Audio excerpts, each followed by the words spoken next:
demak hozir ona tili darslarida sizlar bilan ajoyib bir metoddan foydalangan holatda o'tilgan mavzularni mustahkamlab olamiz. Diqqatimizni do'stlikka qaratamiz. Bugun esa sizlar bilan egizak qurchalarda nomlangan ajoyib bir metod foydalanamiz. E'tibor berganimiz har bitta qatorimiz uchun maxsus qurtlarimizning bosh qismi turibdi. Lekin uchalasi ham bir xil bilan egizak, lekin qora qismi esa tushib qolgan.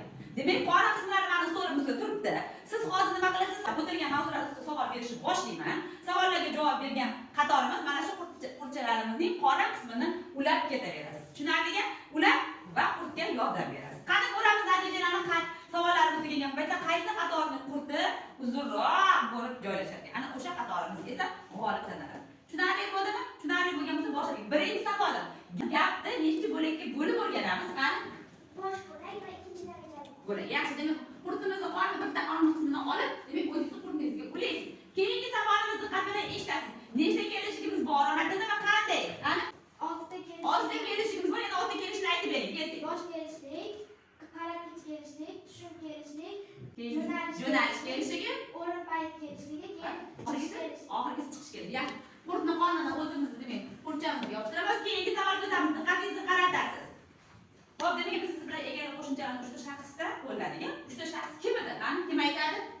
Demak, so'zlovchi, tinglovchi o'zga. Yaxshi, ketdik. Bitta qurchani qornini yopishtiramiz. Keyingi savolga o'tamiz. Diqqat bilan eshiting. Sifat qoidasini qani kim aytib beradi menga? Qani, Qudalilar?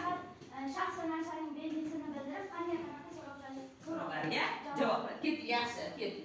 Keyingi savolimizni aytaman, diqqatingizni qarating. Matn nima ekan? Matn. Matn haqida kim ma'lumot beradi? Matn haqida? matnga sarlavha qo'yadi. Matndagi gaplar mazmun jihatidan bog'lanadi. Yaxshi, bitta qurchani qornini yopishtirasiz. Va keyingi savolimiz nutq haqida. Qani ma'lumot bering. Qanday nutqlarimiz bor doim? Yozmadim. Yaxshi. Qurchani qornini yopishtiramiz va keyingi savolga o'taman. Diqqatingizni qarating.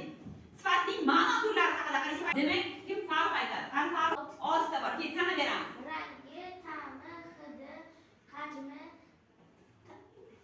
xil xususiyati, Shakli. Demak, o'zimizni qurtimizga demak bitta qornini yopishtiramiz va keyingi savolimiz qanday bo'g'in turlari bor? Qani keyingi savol tilzoda.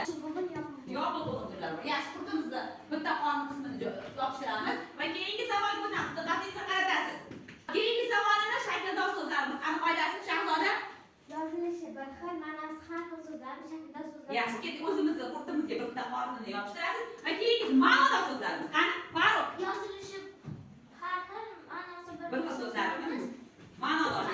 Ket. Yozamiz. O'zimizni qatorimizga qurtimizni yopishtiramiz va keyingi savolga o'tamiz. Diqqatingizni qaratasiz. Keyingi savolimiz, diqqat qiling. Bosh kelishligimizning savollari. Qanday? Qani turlarimi? kim, nima, qayerda, Qanday qo'shimcha oladi? o'ziga qo'shimcha olmaydi. Amin. Yaxshi, ketdik. Keyingisi zid ma'noli so'zlarimizga misol keltiring Jahongir. Past, oq, qora, katta, kichik. Yaxshi, ketdik. Keyingisi gapning bosh bo'lagiga nima kiradi? Qani bosh bo'lagiga ega bilan kesim. Yaxshi, ketdik. Yopishtiramiz va keyingi savolga o'tamiz. Diqqatingizni qaratasiz. Qurchamizni qorinchalari kam qoldi. Qani kimi qurti ko'proq va uzunroq bo'ladi? Keyingi savolimizni diqqat bilan eshitasiz. Biz fe'llarni necha turga bo'lib o'rgandik? Qani, Dildora? Bo'lishli va bo'lishsiz. Bo'lishsiz fe'llar. Demak, qorinchani yopishtiramiz va diqqatimizni doskaga qaratamiz. Diqqatimizni doskaga qaratamiz. Bugungi savol javoblarimizda, ya'ni egizak qurchalarimizni qora qismiga qaraydigan bo'lsak, birinchi qurchamizda 5 ta qora qismini yig'ishdi, ikkinchi qatorimiz esa qurchaning 6 ta qora qismini yig'ishdi. Oxirgi qator esa 4 ta qora qismini yig'ishdi.